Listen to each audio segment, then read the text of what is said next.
Sesungguhnya setan itu adalah musuh bagimu, maka anggaplah ia musuhmu. Karena sesungguhnya setan-setan itu hanya mengajak golongannya supaya mereka menjadi penghuni neraka yang menyala-nyala. Itu ujungnya. Jadi ujungnya, mengapa Allah melarang kita untuk berteman dengan setan, akrab dengan setan, meniru kebiasaan setan? Karena setan itu ujungnya ngajak kalian masuk neraka. Itu ujungnya. Nah, kalau ada satu masyarakat, ada individu, ada keluarga yang kebiasaannya kebiasaan setan, gitu ya, kebiasaan setan, dan itu bisa jadi tidak disadari itu kebiasaan setan karena kita tidak pernah belajar. Kita anggap sederhana, biasa, padahal Nabi bilang itu setan. Kalau itu kemudian dibiasakan, maka ujungnya setan pasti ngajak kalian masuk neraka. Kan itu ayatnya begitu ya? Nah, Allah sampaikan, inna syaitana lakum adu. Setan itu musuh buat kalian. Fattakhidhuhu aduwa, maka jadikan dia musuh. Musuh kok ditemani ya? Musuh itu jadikan dia musuh. Jadi memang seorang muslim harus memperjelas permusuhannya dengan setan. Jadi hidup damai itu jangan disalahartikan. Kita damai aja Pak, gak usah saling bermusuhan. Kalau sama setan harus bermusuhan. Sama setan gak ada damainya. Quran yang bicara ya kan? Ya biar hidup ini indah, kita damai saja Pak, gak usah berantem. Harus berantem kalau sama setan. Karena ayat bicara ya kan, gak ada ceritanya damai dengan setan itu, gak ada. Fattakhidhuhu aduwa. Kata Allah, ambillah ia, jadikan ia sebagai musuh. Itu perintah. Bukan cuma informasi. Kalau informasi kan setan itu musuh bagi kalian, itu informasi. Tapi sekarang kata perintah. Perintah itu lebih kuat daripada informasi. Perintahnya mengatakan fattakhidhuhu aduwa, maka jadikan dia musuh buat kalian. Itu perintah lagi sudah. Jadi berarti memang harus berantem. Mau musuh gimana? Musuh kan? Kita harus bermusuhan. Jadi tidak usah takut dengan kalimat bermusuhan. Ya kan? Hidup damai itu tidak selamanya harus tidak berantem. Karena harus berantem. Untuk damai harus berantem, betul ya? Karena kalau di sini kita tidak mau berantem sama setan, hidup nggak pernah damai. Maka Anda harus berantem dengan setan, bermusuhan dengan setan. Nah maka Quran ketika mengingatkan setan begitu banyaknya, dan setan sudah pernah punya sejarah berhasil menggoda ayah ibu manusia, ke Adam dan istrinya, maka setan itu merasa dia pernah punya track record hebat terhadap manusia. Sehingga Allah ingatkan lagi, hati-hati dengan setan. Jangan terulang ya, seperti ayah kalian dulu. Itu surat Al-A'raf. Surat Al-A'raf ayat 27. Allah ingatkan supaya kalian jangan ikuti lagi ya, jangan sampai salah lagi. Karena pengalamannya dulu bapak ibu kalian bisa berhasil dimasuki oleh setan itu. Ya? Al-A'raf.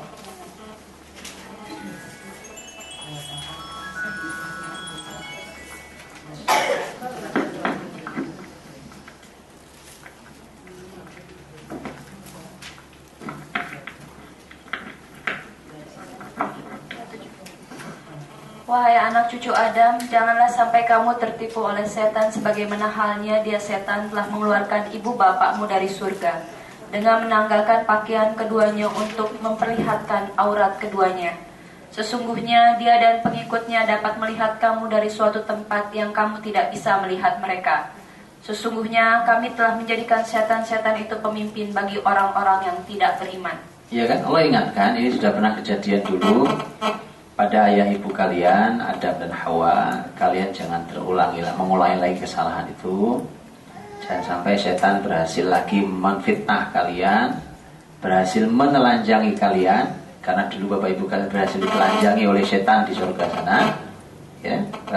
Dan itu sudah Allah ingatkan. Jadi berhati-hatilah. Dan Allah sudah ingatkan, masalahnya adalah setan bisa melihat kalian, kalian tidak bisa melihat setan. Ini setan jin. Kalian tidak bisa melihat mereka. Ya, berantem sama musuh gak kelihatan itu kan gak enak. Kalau musuh kelihatan kan oke, gak mudah saja. Ini musuh gak kelihatan. Maka karena musuh itu tidak terlihat, Allah berikan ini jalan yang mereka pakai untuk menipu kalian, menggoda kalian. Ini jalan yang harus kalian pakai untuk melindungi diri. Nah gitu. Itu semua diberi petunjuknya. Maka tanyalah nanti, karena ada banyak masalah yang muncul karena faktor setan itu. Kalau bahasa bahasa para ulama adalah masalah di manusia itu kan penyebabnya ada setan, ada jiwa yang buruk. Nah, kalau setan dari luar, jiwa buruk dari dalam diri kita, kalau sekarang ketemu setannya menggoda, jiwanya buruk, nah pas kan? Pas. Setannya aktif menggoda, jiwanya sangat mulia, kan enggak masuk. Atau setannya enggak usah goda, jiwanya udah buruk, kan enggak perlu setan. Oh dia setan, kan begitu kan? Kan tidak perlu setan. Oh dia setan, dia akan godain orang lain. Itu makanya artinya bahwa kalau begitu ini eksternal internal ini separuh-separuh kekuatannya. Jadi selain kita perbaiki diri kita agar jiwa kita mulia, kita harus kenali bahwa di luar sana ada setan-setan bergentayangan baik jin ataupun manusia, sehingga kita harus tahu apa caranya, bagaimana caranya, apa jalan yang Allah tunjukkan pada kita, apa yang dimaksud dengan khutuwat, langkah-langkah setan itu mana saja itu. Itu Quran bicara semua. Quran sampaikan. Saya ingin bacakan beberapa poin untuk kita lihat ayat-ayatnya. Yang pertama adalah fitnatur ruh bil mal. Jadi fitnah terhadap ruh dengan harta. Terhadap ruh manusia ini difitnahnya dengan harta. Harta al-mal min a'zamil wasail allati yastakhdimuha asy-syaitan lil idlal bil insan. Harta itu adalah salah satu sarana yang paling besar yang digunakan oleh setan untuk menyesatkan manusia. Harta itu. Itulah mengapa Nabi Shallallahu Alaihi Wasallam bersabda dalam hadis yang diriwayatkan oleh Imam At-Tirmidzi, Inna likulli ummah fitnah wa fitnatu ummati al-mal. Setiap umat itu punya fitnah. Jadi setiap umat itu fitnahnya beda-beda masing-masing. Fitnahnya umatku adalah harta. Makanya banyak orang rusaknya karena harta. Juga masalah harta. Kalau orang belum berserikat tentang masalah harta, Anda belum tahu. Gitu ya, kalau kita sudah pernah bisnis bareng, gitu ya, kemudian kayak apa watak Anda, itu akan ketahuan. Maka Nabi ingatkan bahwa umat ini ujiannya adalah harta. Di rumah juga sama. Orang soleh dengan kemiskinannya. Gitu ya. Orang soleh dengan kemiskinan tinggal dilihat, coba diuji dengan kekayaannya. Gitu ya. Kalau dia sedang dalam keadaan jatuh ekonominya, kemudian dia menjadi orang soleh, itu memang diharapkan, ya kan, dekat dengan Allah. Tapi mari kita tunggu saat nanti Allah mengangkat roda ke atas, kita akan lihat apakah dia tetap jadi orang soleh. Itu harus ditunggu itu, gitu ya. Karena disitulah lulusnya. Karena kesempatan di orang untuk mendapatkan. Karena nanti kan masalah pilihan. Sahabat Nabi Shallallahu Alaihi Wasallam punya pilihan-pilihan. Ada sahabat yang memilih hidupnya sangat sederhana, bahkan cenderung kita nyebutnya miskin, padahal kesempatan untuk kaya ada. Itu kalau itu dia sudah lulus, dia memilih pilihan. Ada yang dia memilih kaya tapi tidak pernah berubah tentang kesolehan dan kebaikan. Maka Al-Quranul Karim mengingatkan bahwa setan itu masuk pintu besar. Salah satu pintu besar setan masuk ke kita melalui fitnah harta. Yang difitnah adalah roh kita. Mari kita buka salah satu ayat surah Al-Kahfi ayat 46.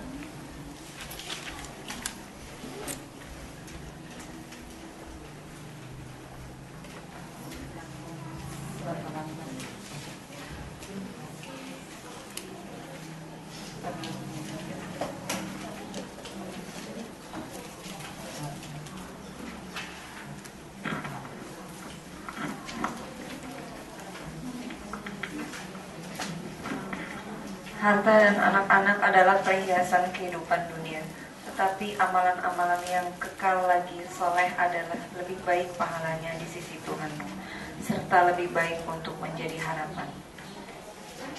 Ya. 46. Al-mal wal banun zinatul hayatid dunya. Ya, harta dan anak-anak itu adalah perhiasan kehidupan dunia.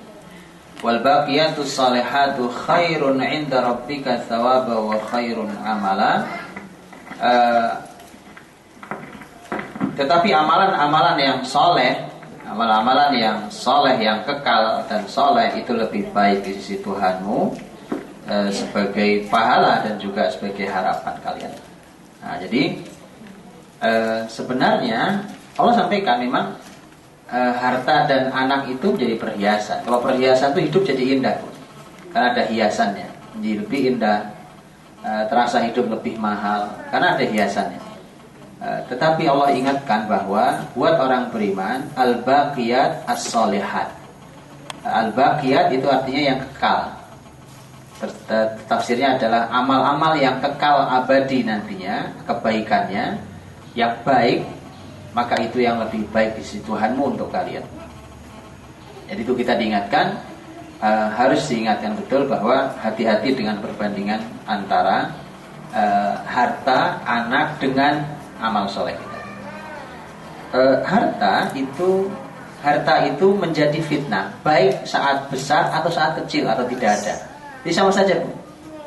Jadi jangan dipikir bahwa fitnah itu hanya karena harta banyak atau kaya, atau hanya miskin saja disebut sebagai fitnah atau ujian. Jangan salah bahwa yang namanya harta itu tetap menjadi ujian, dan itu bisa banyak yang tidak lulus, baik saat jumlahnya banyak atau jumlah sedikit atau tidak ada. Semuanya itu jadi masalah harta itu. Makanya tadi Nabi sudah ingatkan kan bahwa fitnahnya umatku adalah harta. Mari kita buka surat Al-Anfal.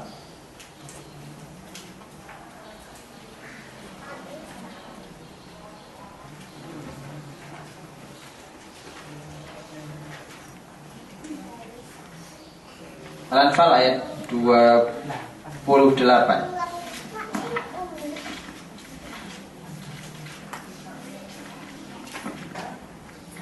Dan ketahuilah bahwa hartamu dan anak-anakmu itu hanyalah sebagai cobaan, dan sesungguhnya di sisi Allah ada pahala yang besar. Ya, jadi Allah Subhanahu wa taala menyebut harta secara umum, mau dia ada banyak atau sedikit, Allah menyebutnya sebagai fitnah, sebagai ujian. Sebagai ujian buat manusia, maka dia bukan hanya saat banyak atau bukan hanya saat sedikit. Gitu ya, saat orang miskin. Yang sering digembar-gemborkan hari ini adalah bahwa kemiskinan itu mendekati kekafiran. Kenapa tidak juga dikatakan bahwa kekayaan juga mendekati kekafiran? Oh iya, karena itu kalimatnya, ayat hadisnya banyak. Saya hanya khawatir bahwa yang menggembar-gemborkan bahwa kemiskinan mendekati kekafiran cuma orang pengen kaya. Karena pengen kaya maka didoronglah supaya orang keluar dari kemiskinan. Hati-hati. Begitu Anda menyentuh sisi kekayaan, itu juga ada masalahnya. Makanya harta itu mau di atas mau di bawah, posisinya sama-sama menjadi fitnah. Allah ingatkan, ketahuilah oleh kalian bahwa harta kalian adalah merupakan fitnah. Mau banyak mau sedikit itu urusannya, itu semua adalah menjadi fitnah buat kalian. Jadi Allah ingatkan bahwa ada orang bersimpulan, kalau gitu kita nggak usah punya harta, itu fitnah lagi nanti. Anda nggak punya harta, fitnah. Anda punya harta sedikit, fitnah. Anda punya harta banyak, fitnah. Maka buat orang beriman bukan lari dari harta atau bukan menumpuk harta, tetapi bagaimana menyikapi fitnah itu sesuai dengan petunjuk Allah dan Rasul. Mari kita lihat ketika harta itu banyak. Ya, ketika harta itu banyak, Quran berbicara seperti apa? Dan baru nanti kita lihat bagaimana kalau harta itu sedikit. Kisah Qarun yang pernah kita buka itu, kita buka kembali, karena Qarun adalah merupakan perlambang orang yang sangat kaya di zaman Nabiullah Musa alaihissalam. Kisah Qarun. Sebelumnya saya bacakan hadis Nabi SAW sebelum kita buka surat ayat bicara tentang masalah Qarun, ya. Silakan dibuka dulu surat Al-Qasas 76 dan seterusnya. Al-Qasas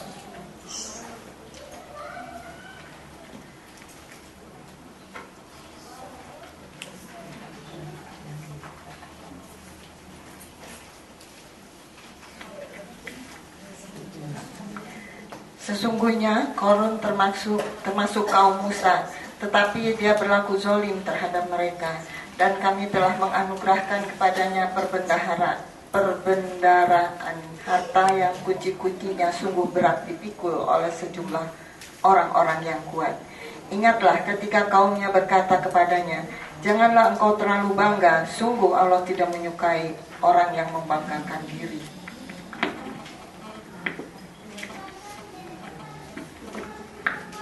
Satu lagi Bu, lagi.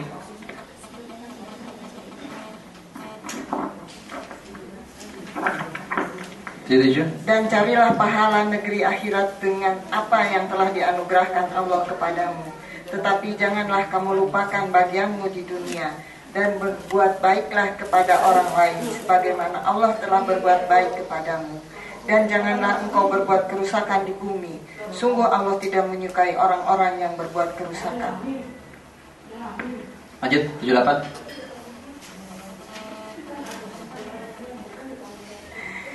Karena kisah. Iya, Korun berkata, sesungguhnya aku diberi harta itu semata-mata karena ilmu yang ada padaku. Tidakkah dia tahu bahwa Allah telah membinasakan umat-umat sebelumnya yang lebih kuat daripadanya dan lebih banyak mengumpulkan harta, dan orang-orang yang berdosa itu tidak perlu ditanya tentang dosa-dosa mereka. Ya, ayat 78 itu Korun yang kaya raya, dan kita tahu bahwa ayat 76 menyampaikan kunci-kunci gudang-gudang Fir'aun itu setiap hari untuk membuka harus dipikul sama beberapa orang kuat. Itu saking banyaknya, dan untuk kunci-kunci besar saat itu ini orang kaya raya luar biasa. Dan setiap dia ditanya gitu ya, di mana-mana ditanya, dia selalu mengatakan innama utituhu ala ilmin indi. Ini semua saya dapat karena ilmu saya. Ya, jadi di mana-mana Fir'aun asal ditanya orang, jawabannya itu. Kok Anda bisa kaya? Ya bagi dong ilmunya kita, itu ilmu saya. Kalau mau belajar sama saya. Ini saya ceritain success story-nya. Gitu ya. Jadi di setiap seminar dia ngomong gitu. Itu Fir'aun, itu Korun itu. Hati-hati kalau tidak ada Allah di sana, Korun itu. Betul, hati-hati itu. Tinggal menunggu saat Allah hancurkan dengan sederhana. Betul kan? Sederhana sekali. Robert T. Kiyosaki sudah dinyatakan pilot. Ya kan? Padahal itu jadi rujukan orang pengen kaya di Indonesia ini. Begitu diikuti konsepnya, dianya pilot. Dinyatakan pilot dari pengadilan, bangkrut, nggak bisa bayar hutang. Jadi mudah buat Allah untuk menghancurkan. Itu bagus orang yang nggak mati sekalian. Karena kalau kisah Fir'aun mati sampai orang-orangnya. Makanya orang beriman itu tidak usah mudah silau, biasa saja. Ini urusan harta, hati-hati. Harta itu di atas ataupun di bawah sama-sama masalah. Masalahnya sama. Jangan berpikir bahwa kalau Anda selamat dari kemiskinan, selamat dari masalah. Fitnah, tidak. Harta itu dimanapun jadi masalah. Buat orang beriman biasa saja. Itu orang beriman tidak mempermasalahkan orang jadi miskin dan sederhana. Orang beriman tidak dipermasalahkan dia menjadi orang kaya. Bukan itu urusannya. Urusannya adalah harta itu memiliki fitnah. Hati-hati dengan cara menyikapinya. Ya, jadi kalau ada orang yang selalu membanggakan bahwa ini kehebatan ilmu saya, itu Korun itu. Gak usah diikuti, nanti Anda nyesal. Betul, Anda akan nyesal. Ini ada contohnya. Orang-orang yang kagum sama Korun, ujungnya kaget ya. Jadi kita baca terusin kalau bisa. Kita baca 79. Maka keluarlah Karun kepada kaumnya dalam kemegahannya. Berkatalah orang-orang yang menghendaki kehidupan dunia, moga-moga kiranya kita mempunyai seperti apa yang telah diberikan kepada Korun. Sesungguhnya ia benar-benar mempunyai keberuntungan yang besar. Ya betul kan? Korun begitu keluar dengan semua kebesarannya, hartanya. Kalau keluar itu tampilannya luar biasa, ya kan? Tampilan luar biasa. Terus dia cerita kemana-mana. Ini mudah caranya. Belajarlah sama saya ajari gimana cara mendapatkan ini semua, ya kan? Orang tertarik. Semua orang yang tertarik kemudian semua bermimpi seperti dia. Ya kan? Di statusnya dia nulis pengen kayak dia, ya kan? Di mana-mana dia ketemu temannya kagum saya dengan itu. Masih muda, ya kan? Entrepreneur, masya Allah, gitu kan? Itu kaya raya dan caranya mudah. Hati-hati, ini sudah banyak sudah banyak. Anak buah Korun itu di zaman manapun ada, dan Korun di zaman manapun ada. Orang beriman itu biasa aja. Ada mau kaya segede apa? Nggak ada pengaruhnya buat saya sama sekali. Urusan rezeki Allah berikan hari ini pada kita, masing-masing kita jatahnya sudah ada, tugas kita hanya berusaha dan berdoa, selesai. Berapa jatah kita hari itu sederhana buat orang beriman. Andai itu dimiliki, Anda tidak lelah dalam hidup. Anda tidak lelah. Anda bikin capek. Kalau orang tuh lelah, kapan menikmatinya? Ya kan? Padahal dia sudah punya segalanya, karena targetnya terus dipasang di kepala dan tidak kunjung berhasil ketemu sesuai dengan targetnya. Yang ada yang sudah luar biasa tidak bisa dinikmati, ya? Maka dari itu orang beriman menggabungkan antara keinginan besar dengan syukur apa yang sudah dimiliki. Itu mahal. Jadi ganda itu tidak ngaruh. Anda mau kaya raya seperti apa itu tidak urusan. Karena buat saya rezeki hari ini, gitu kan? Dan kemudian buat kita adalah apa yang kita syukuri dan apa yang kita usahakan. Kita boleh berharap yang besar, boleh. Tetapi itu tidak boleh memupuskan syukur kita pada Allah SWT. Ya, dan kalau ada orang seperti Qarun gitu, nah Quran mengatakan qalal ladzina yuridunal hayatad dunya, orang-orang yang ingin kehidupan dunia, kan berarti jelek. Berarti orang-orang yang cuma pengen kaya kayak Qarun itu sebenarnya di otaknya hanya ingin dunia saja. Dia berkatanya begitu, ya laitalana mithlama utiya Qarun, andai kita punya seperti yang dipunyai oleh Qarun. Gitu kan? Nah, Qarun itu dapat jatahnya gede betul ya, banyak sekali. Nah, dijawab sama orang beriman. Ini orang beriman baru sikap melihat orang kaya raya luar biasa, ini orang beriman biasa saja. Ya, lihat jawabannya, silakan dibaca.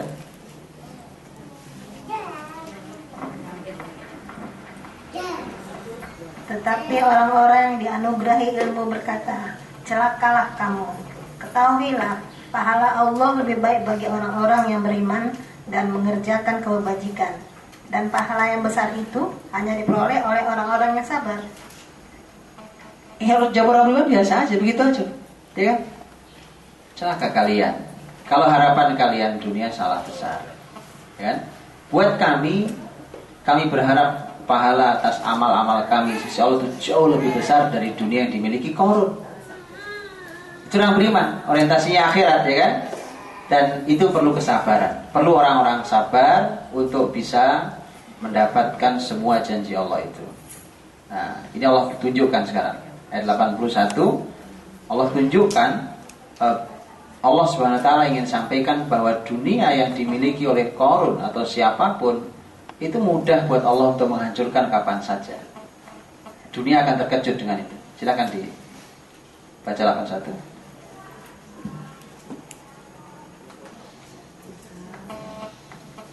Maka kami benamkan dia, Qarun, bersama rumahnya ke dalam bumi. Maka tidak ada baginya satu golongan pun yang akan menolongnya selain Allah.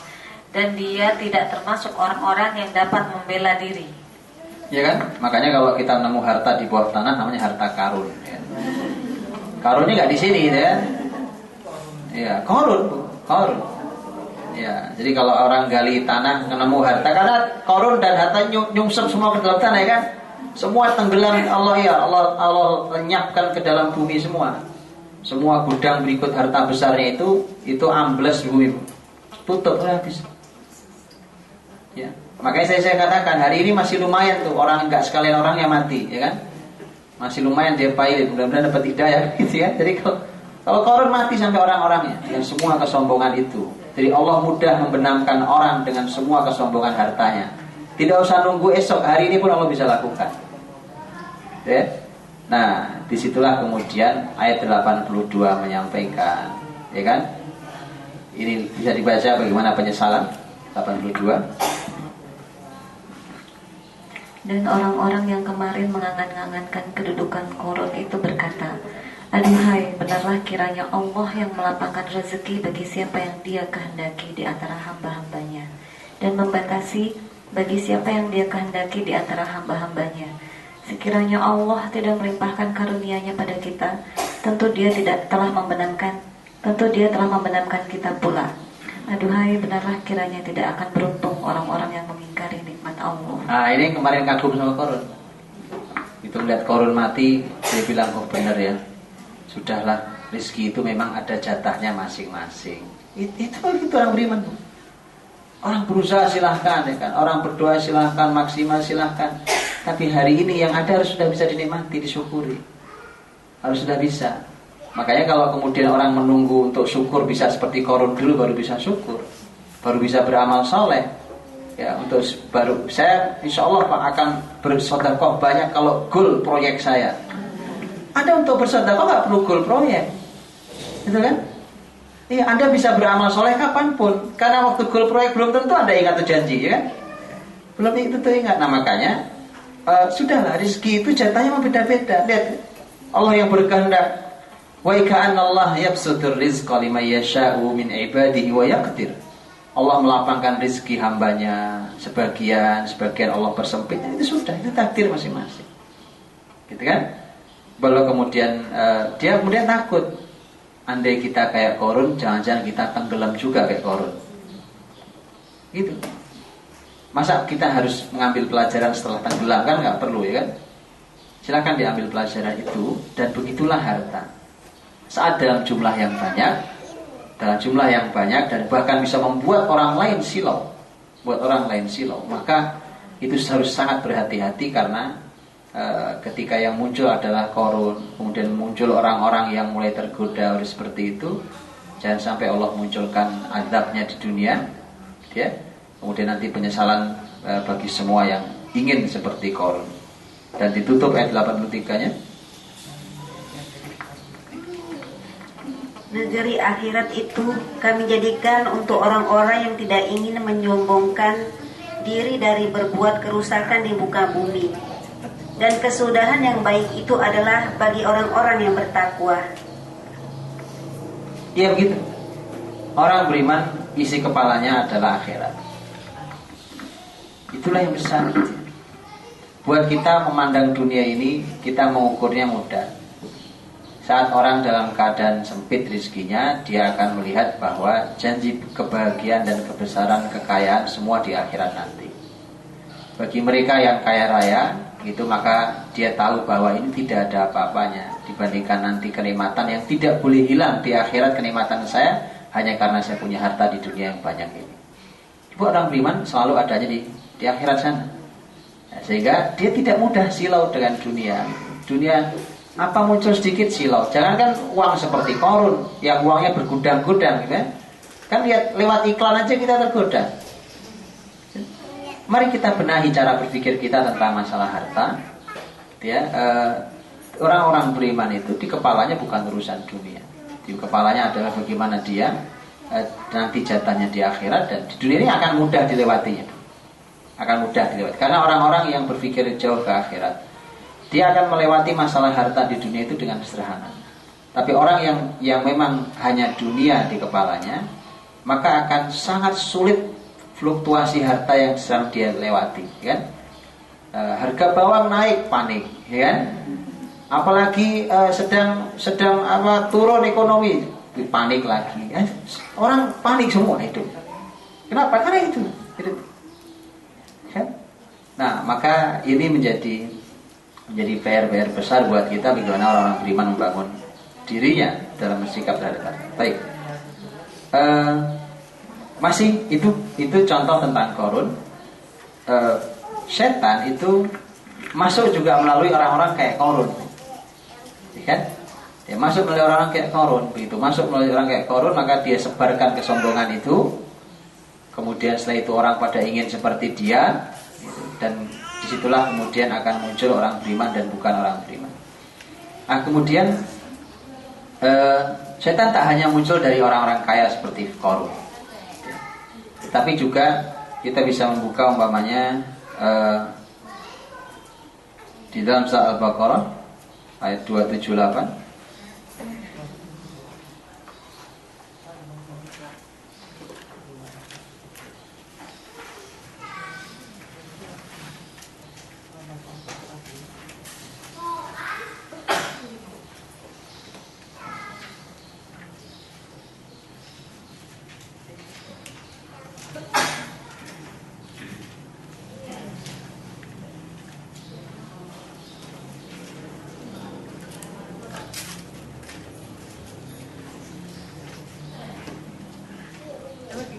Atau dari ayat 275.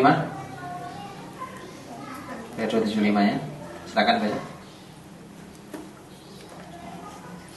275.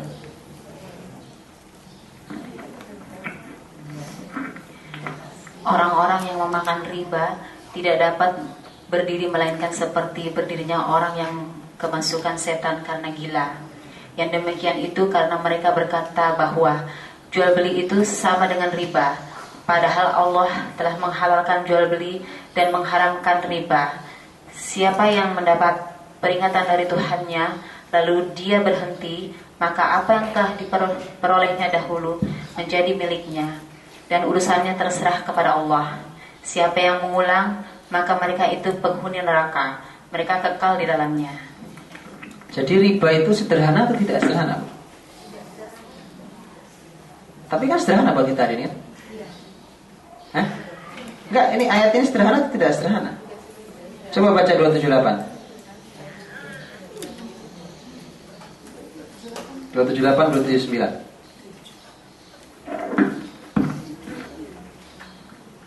Hai orang-orang yang beriman, takutlah kepada Allah dan tinggalkanlah sisa-sisa riba itu jika kamu orang beriman. Kalau kamu tiada memperbuatnya, ketahuilah ada peperangan dari Allah dan Rasulnya terhadapmu, dan jika kamu taubat, maka untukmu pokok-pokok hartamu, kamu tidak menganiaya dan tidak pula teraniaya. Kalau dihitung berapa ancamannya, Bu? Berapa banyak tuh ancamannya? Iya kan? Diancam tentang neraka, diancam diperangi Allah dan Rasulnya. Ya, jadi tidak sederhana, tapi menjadi sangat sederhana. Ya kan? Hari ini kan sederhana aja. Kita mau diberitahu tentang ini riba, Pak. Ini transaksinya tidak Islami, ribawi. Gitu kan? Kemudian pokoknya gitu. Wah, ini kan menarik, Pak. Dividennya menarik. Ini keuntungannya luar biasa. Prosentasenya, Pak, tinggi dibanding yang lain. Kalau itu riba, buat orang beriman itu harus dijauhi sejauh-jauhnya.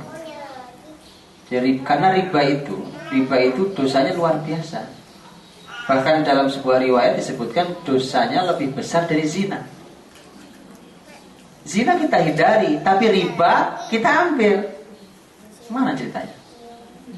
Maka coba lihat kembali transaksi-transaksi kita secara keuangan. Jangan hanya karena ingin kaya saja, tetapi kalau ribawi tinggalkan itu. Gitu. Makanya ini yang nanti kita akan lihat mengapa keluarga muslim kesulitan mendidik anaknya, karena diantaranya rezekinya banyak ribanya. Bayangkan yang kita suapkan ke mereka adalah hasil dosa yang lebih besar dari zina. Gimana mau baik? Ya kan? Gimana mau baik? Jadi inilah yang Allah sampaikan. Alladzina ya'kuluna riba la yaqumuna illa kama yaqumul ladzi yatakhabbathu asyaitanu minal mas. Orang yang makan riba itu berdirinya itu ya seperti orang kecekek setan, Bu. Ya, kayak orang kemasukan setan, orang kesurupan. Nah, tahu orang kesurupan tuh?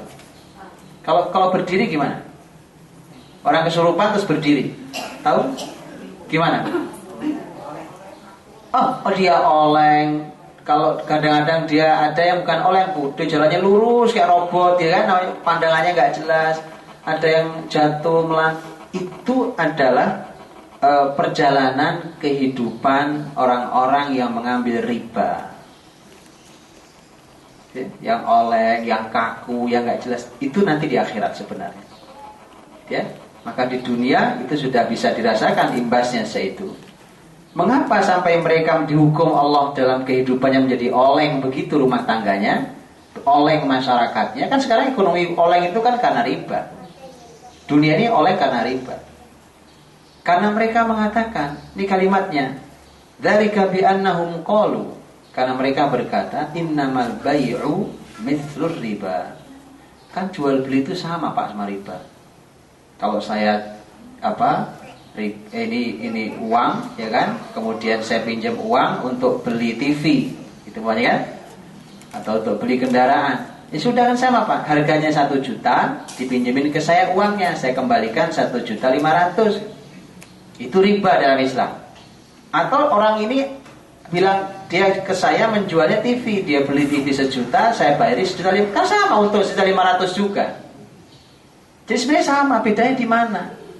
Maka mereka mengatakan jual beli itu sama dengan riba. Keuntungannya bisa sama. Di sini 500.000, di sini 500.000. Kalau dalam Islam dibedakan. Karena ini transaksi pada benda, pada barang yang ada, ini transaksi pada uang. Dan uang itu dalam Islam tidak boleh jadi komoditas. Uang itu tidak boleh jadi hal yang ditransaksikan. Dia alat transaksi. Kalau uang jadi komoditas maka riba. Yang boleh dalam Islam diperjualbelikan ya barang, jasa, itu boleh. Tetapi kalau uang tidak boleh dikomoditaskan. Itu dalam Islam dibedakan. Tapi mereka mengatakan sama saja riba sama jual beli. Jadi hati-hati mengatakan kalimat itu, maka oleng hidup. Ya. Padahal Allah sampaikan wa ahallallahul bai'a wa harramar riba. Padahal Allah menghalalkan jual beli, mengharamkan riba. Beda. Ini halal ini haram kok sama? Beda. Ya. Jadi memakan riba, hati-hati dengan riba, ya, dan itu dosa yang sangat besar. Dan tadi Allah sebut sebagai setan ya. Ada hubungan kuat dengan setan. Jadi hati-hati bahwa ketika harta ada, maka kemudian orang mulai asik bermain riba. Baik. Kemudian yang berikutnya adalah al-maisir. Maisir itu perjudian.